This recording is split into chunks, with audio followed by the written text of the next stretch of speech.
Look at the objects within your reach right now: the plastic pen on your desk, the wooden furniture in the room, or fuel powering the vehicle outside.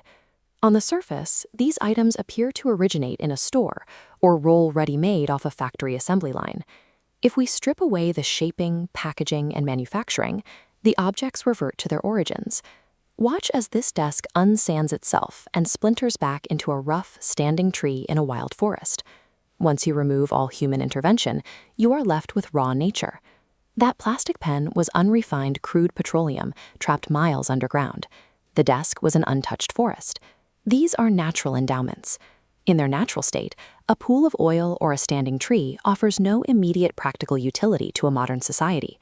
Nature provides the ingredients, but a specific hidden force is required to bridge the gap between a dormant endowment and a useful resource.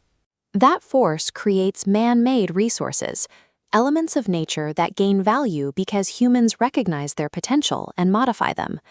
Technology provides the means for extraction. This offshore drilling rig demonstrates the engineering complexity required to pull crude oil from beneath the ocean floor. Extraction is only the first stage. We rely on the towers and chemical processors of a refinery to convert that raw material into the petrol and diesel used in global transport. The same process occurs in a lumber mill. Raw timber is brought from the forest and fed into mechanized circular saws, slicing rough logs into standardized construction materials. While machinery executes the physical transformation, these systems do not invent or maintain themselves. We must look at the people behind the technology. Who engineers the drilling rigs, builds the refineries, and designs the chemical processes? We call this human resources. It is a common mistake to assume that a high population count automatically results in a strong resource base.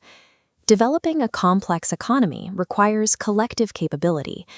This scale separates a simple headcount from actual capital, a workforce equipped with health, education, and specialized technical skills. In human resource development, continuous investments in education, healthcare, and training feed the individual worker.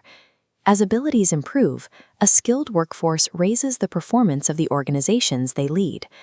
When this loop completes, organizational performance drives the innovation required to create sophisticated man-made resources. Without the development of human capital, technology remains uninvented, and natural endowments stay buried and inaccessible. This dynamic shapes the economic success of entire regions.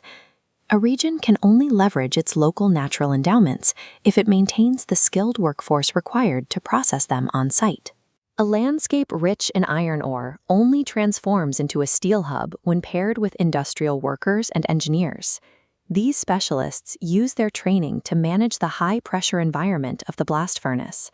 Human resources require the continuous transmission of skills. This classroom environment represents a living asset that must be renewed through constant education and training. Look at your own state and identify one raw, natural material found in your local environment. Consider the path it takes to reach a consumer. Mentally map out the specific expertise, the logisticians, engineers, and artisans required to turn that raw material into a valuable product. Raw materials provide a foundation, but the prosperity of a region is determined by the specific investment made in its residents.